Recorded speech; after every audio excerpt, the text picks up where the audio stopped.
Welcome to Tehachapi. Sit back and relax as Key Budge and Corey Costello talk about things that are happening in and around Tehachapi. Here's Corey and Key.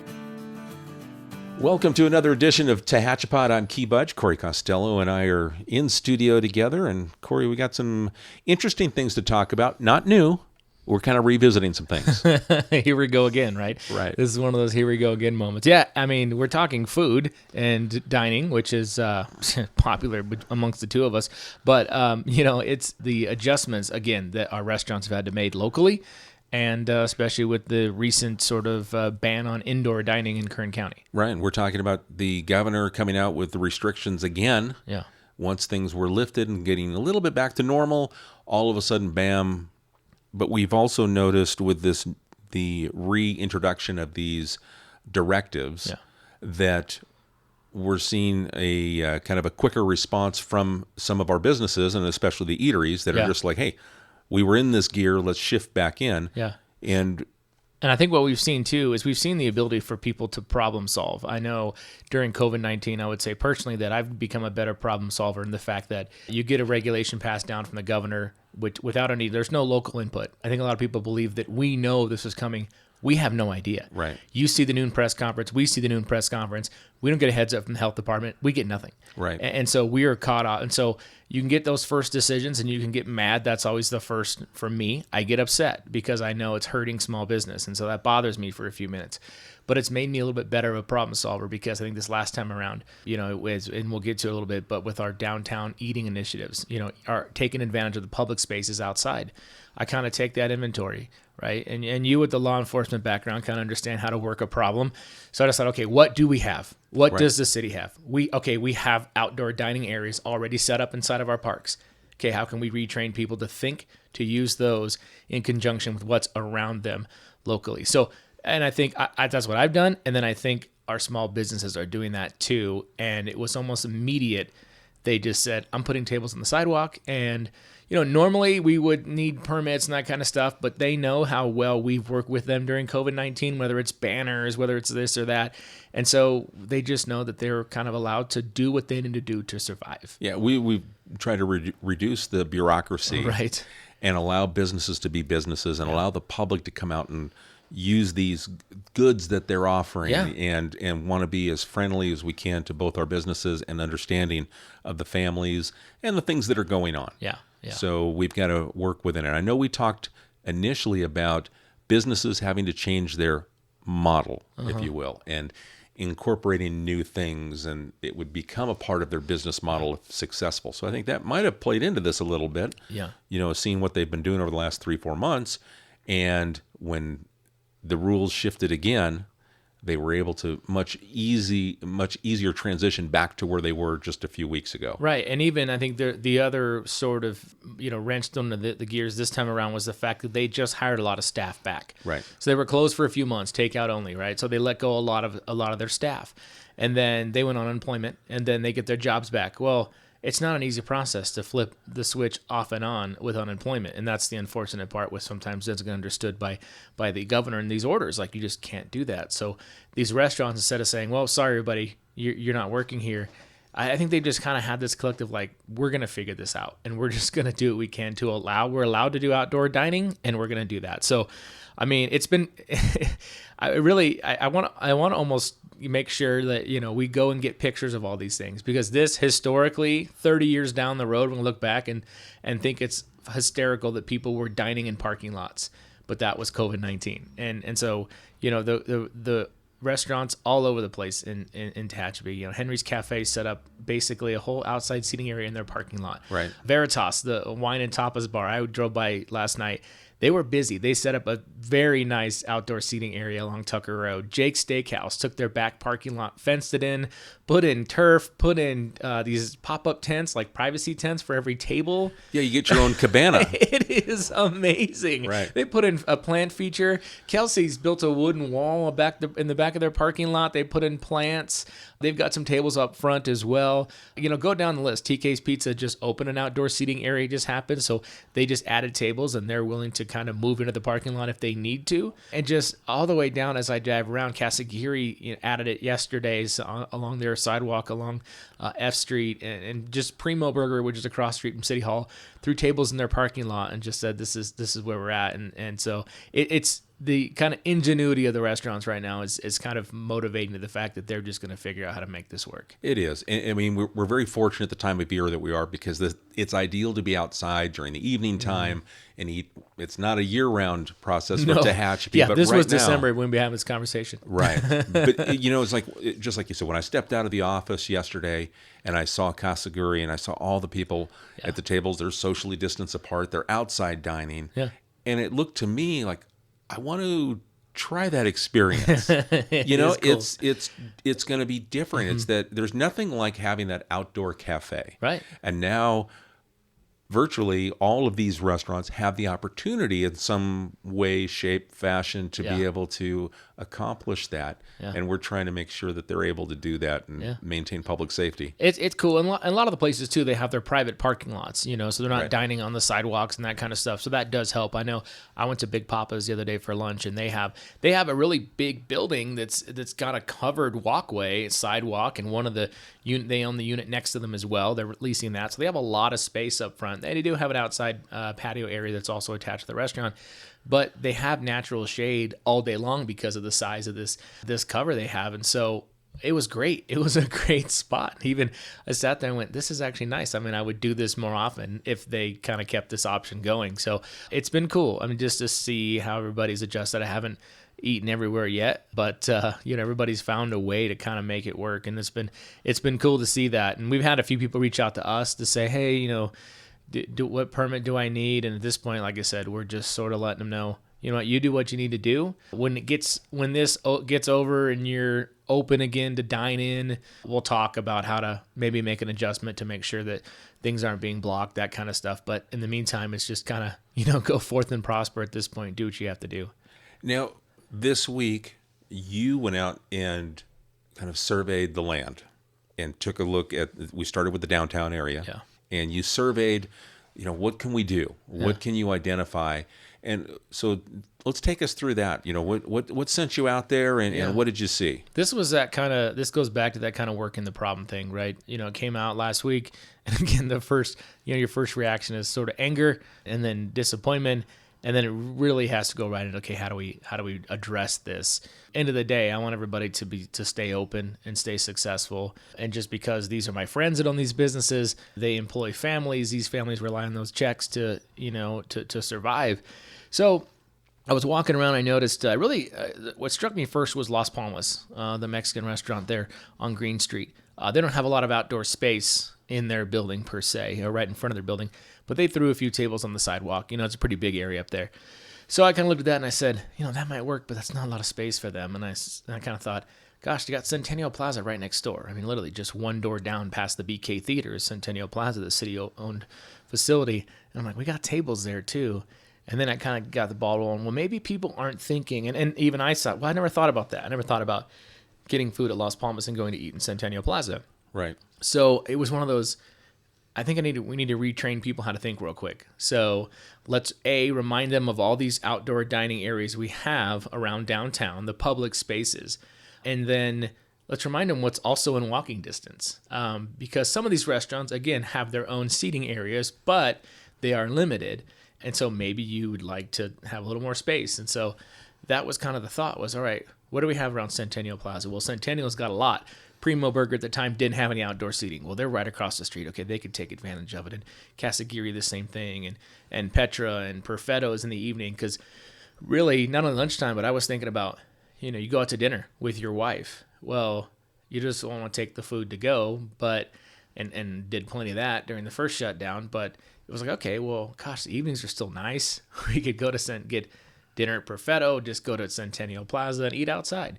That kind of got going. So just basically went through every one of our public spaces, counted how many tables we have, benches, grass, and then what restaurants were sort of within, a reasonable walking distance. So you could park in one spot, get your food, and then walk across the street or walk down the street and go and enjoy, what we have publicly. Well, when we look at Centennial Plaza, it's it's a beautiful space. If you've never been there, you got to check it out because it's got a waterfall, just kind of a gentle flowing waterfall to give you that ambiance on the far east side, which it's something about water. Right. You know, summertime. It's calming, yeah. Yeah. So you get that relaxing feeling. Then I don't know, was it wisteria or that flows over the arch walkways? Yep. Yeah, it's gorgeous. And then we've got some of the artificial turf that's in there, so you get a little bit of a greenery. It's not all just pavement. With the comfortable seating, there's benches that it's underneath the shade. Then we had 6 picnic tables there. Yeah. But then we took it another step. Yeah. You know, so I mean, and how did that come together? Well, someone brought up the fact that we should put umbrellas out. We have umbrellas. Well, we used to many years ago. We'd put them out for special events, and they got beat up, and they were being stored like in the water shop, and they were in the way for guys trying to do their actual job. So I think we donated them to the Apple Festival so they could have them. But then it was like, okay, well, let's get some. Let's get some new ones. Let's buy as many as we can, basically, to fit.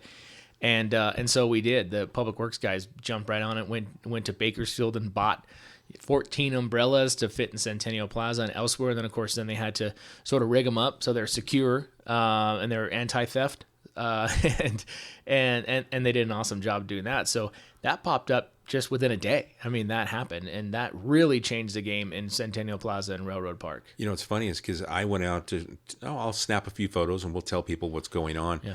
And I was out there within an hour of Public Works finishing, getting the umbrellas installed just in Centennial, and 4 of the 6 tables were being used, and the shade was being utilized by the lunchtime.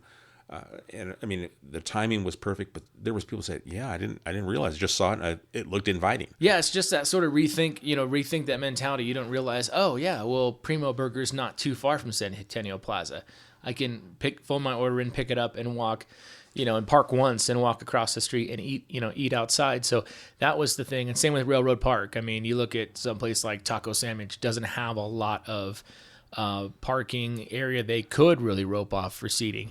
But right next door to them is the Chamber of Commerce office, and the next to that is Railroad Park. So very close to them is a beautiful outside seating area with plenty of tables, picnic tables, and then tons of shade too. So just reminding people of, hey, this is around this. And it's their space too. I think there was a comment on Facebook, somebody complimenting, saying, "Oh, I love how the city is reminding or utilizing their spaces for the benefit of everybody else." And like you want to say, no, this is your space. Like this is a public space. Right. It's operated and maintained by the city, but this is taxpayer. You pay for it. This is your park. This is your, your Centennial Plaza. So we're just trying to obviously let you use it and remind you how you can use it. And then at the same time, give that benefit to the local restaurants as well. And over the weekend, I had seen at Railroad Park driving down Tehachapi Boulevard, went over to, did the drive-through at the Shed. Yeah. And people were picnicking. Yeah. Oh yeah. Had the blankets out on the grass. There's utilizing the shade from those big trees and just taking in the atmosphere. It's summertime here in Tehachapi, beautiful to be out. Yeah. So I think for the next 3, 4, 5 months that people will be able to be outside and enjoy it. There's some great opportunity to do something different than what you've done for the last 3 or 4 months and how you've eaten your meals. Yeah. And that's, I had a friend of mine from Bakersfield reach out to me, and he says, you're in a unique situation in Tehachapi because you can eat outside. Bakersfield, it's going to be over 100 degrees this weekend, and it'll be even warm, so to speak, in Tehachapi, but the wind's always blowing, and that kind of changes the temperature up here quite a bit. But even in the San Joaquin Valley, or even in the Antelope Valley, that's a tough spot. It's hard to eat outside in the summer because it's just, you can't get comfortable. So up here you can get comfortable. That's the benefit. And I think we'll see some visitors that come in and take advantage of that too. But just reminding people that this is a new way to sort of, it's a new twist on whoever thought that the picnic would make a comeback in 2020. Right. I mean, let's be honest. We were all about Uber Eats and Grubhub and DoorDash and that kind of stuff. That was where everybody was moving. And now 2020, it's like, let's go have a picnic because that's where we can eat outside of the home now, which, I mean, for the negative of it, but at the same time, there is a few positives, and maybe that's it. I think you got to look at it. It's a new way to have your family time, enjoy the outside. Yeah. And it's those spaces that Public Works maintains for us. They're gorgeous. They're well maintained, and So besides Railroad Park, we've also got a couple of other locations in downtown. So we've got the Depot. Yeah, the Depot's got, if you haven't really been on the deck of the Depot, now the Depot Museum has been closed. They're hoping to reopen soon, although museums were sort of ordered shut down again. But if you haven't been on the Depot deck, on the west end of the Depot, there are a lot of tables there. Some of them in shade underneath the canopy, depending on the time of the day. And so it's a great spot. I mean, if you don't mind the trains coming through, and that's kind of what's a viewing platform. So there's plenty of those benches, picnic tables at the Depot on the deck, and then down low at the Depot Park between the Depot and Conan's. There's a few picnic tables, plenty of grass. Conan's has outdoor dining on their patio too, but they're very popular and very busy, especially on the weekends. So we expect some of that overflow to go into going to Depot Park, and then even across the street at Freedom Plaza. Our guys actually were able to take a few of the extra umbrellas and drill into those tables and add a few umbrellas at the Visitor Center, Freedom Plaza there. There's plenty of areas. Matter of fact, one of them's even lit up in the evening. It's got some cafe lights, and so it's kind of cool. Right next to Burger Spot and some of those places right across from Conan's. So those are available. And again, I think in the weekends and the evenings, those will probably be very popular because they're well maintained and they're close to a lot of popular restaurants.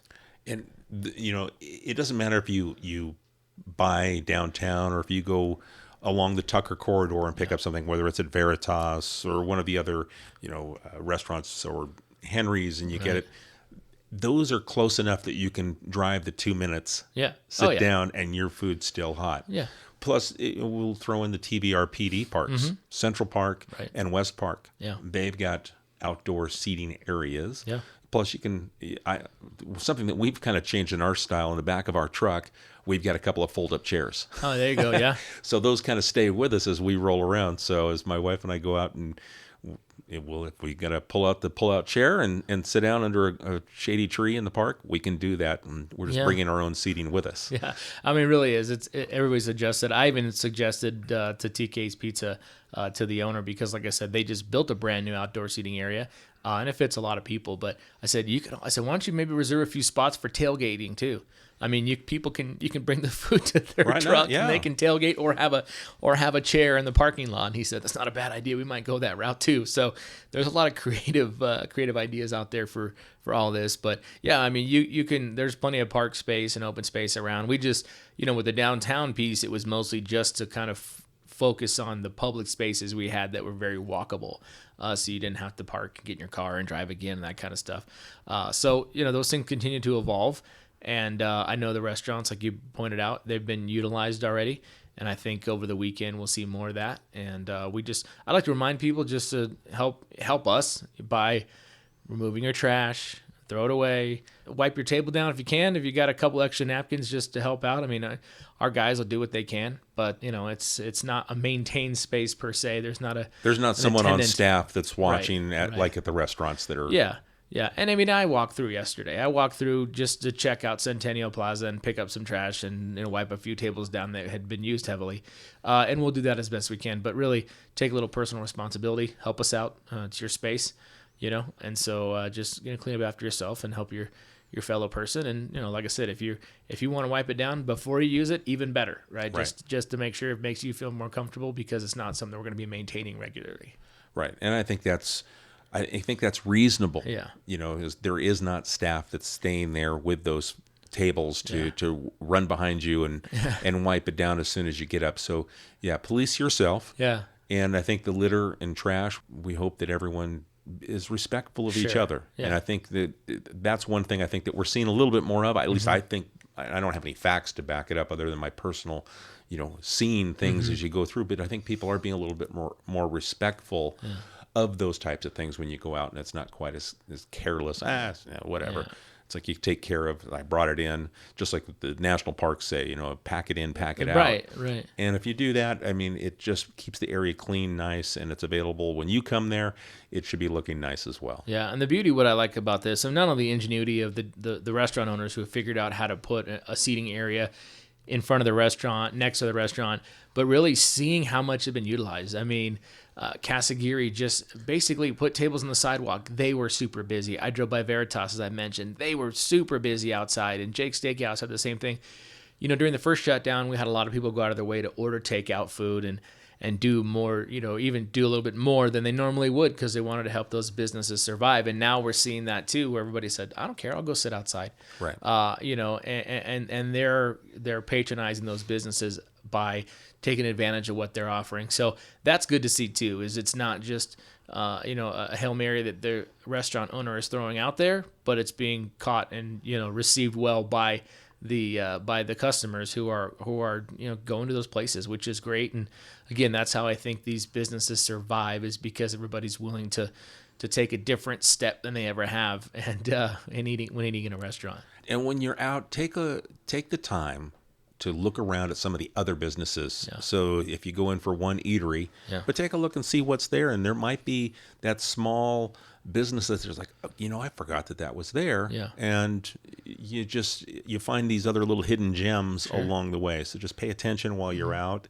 And, this is a different time in our lives, and let's take advantage of it. Let's find the positives in it. There's some things we can't undo, but we can move forward and try and be respectful of each other, and at least find some kind of positivity in this madness that's going on. And the beauty part of it too is, Tehachapi supports restaurants so well. We eat outside of the home a lot in this community. I think the annual number is about $400 million spent outside of the home. And that's money that even if you go on vacation, that kind of counts because, right, you're not spending that meal at the grocery store per se. And so we have a lot of people that eat out. And so we're even seeing investment into the restaurant industry at a time when, nobody's investing in the restaurant industry. We've got 4 restaurant projects right now underway. We had found, people saw on social media that Panda Express broke ground. So that's a new one. Tacos del Superior right up the road. They are renovating that spot, so they're excited to open soon. Prime Bar and Grill, which is out off of across from Flying J, the old Summit 58 Cafe. They're under renovations and they're moving forward. Their signs are up. They've got some work to do still, but they're looking to open soon. And there's another project of a former restaurant space that's going to be renovated as well. So that's 4. That's 4 restaurants in development right now, during a time when the restaurant industry is probably as crazy as any industry out there. That's a testament to Tehachapi's desire, the demographics, and the financial information that says, hey, we don't mind going out to eat because we commute a lot, or maybe because we're retired, just don't want to cook, that kind of stuff. So it is cool to see the industry is still growing, despite the fact that it's a lot of uncertainty surrounding it right now. Now, if anyone wants to see any of the guides that you put together, because we kind of talked about what you did, but you actually came out with some physical guides. Mm-hmm. So there's these 4 different footprints, if you will, of what's in walking distance. Do we have those available? Yeah, they're on our website. So if you go to liveuptehachapi.com, under the umbrella stories about outdoor dining, you click on that, and Mayor Wiggins posed in front of the one of the new umbrellas. But you click on that story, and we've got all 4 of those guides are available right there. And then even on that, in our COVID-19 resource page, there's information about restaurants who's got kind of an outdoor dining situation, and then links to menus and that kind of stuff. So that page continues to be active and updated, something we started back in March. It's been up ever since and updated on a regular basis. So that website continues to be a tool, and then it's on our social media as well, Instagram, Facebook, that kind of stuff. So if there's restaurants we didn't mention, you're going to find them on the website. Yeah. And that might kind of spur you to head on out and grab some takeout, do some curbside pickup, and then head over to one of our nice summer spots that you can relax and enjoy, whether it's breakfast, lunch, or dinner. Yeah. It's those. And the umbrellas even have some solar lights on them, I found out, too. They've got the little panel on top and the light. So if you're there in the evening, you can still, now most of our spaces do have some lighting, but you have a little extra, table light so you can, find your stuff. Well, it's nice because it's not getting dark till, just before 9 o'clock. So, there's plenty of time for folks to be out there and enjoy the summer evenings here in Tehachapi. Yeah, and the reminder too is everybody is honestly, all these restaurants, they're doing their best right now. It's not going to be a perfect situation. You're going to have to deal with things like flies and traffic noise and that kind of stuff. Don't take it out on these people, on the servers. I go out of my way to we were at Big Papa's and we thank the server for hey, this is awesome. And the lady said, oh, we're trying. And I said, hey, we appreciate you trying and good job. Right. So keep that in mind. It's not going to be perfect. If you want it to be perfect, wait a few months and when this is over and then go out. But this time everyone's just kind of doing what they can to make it work. And I think so far, so good.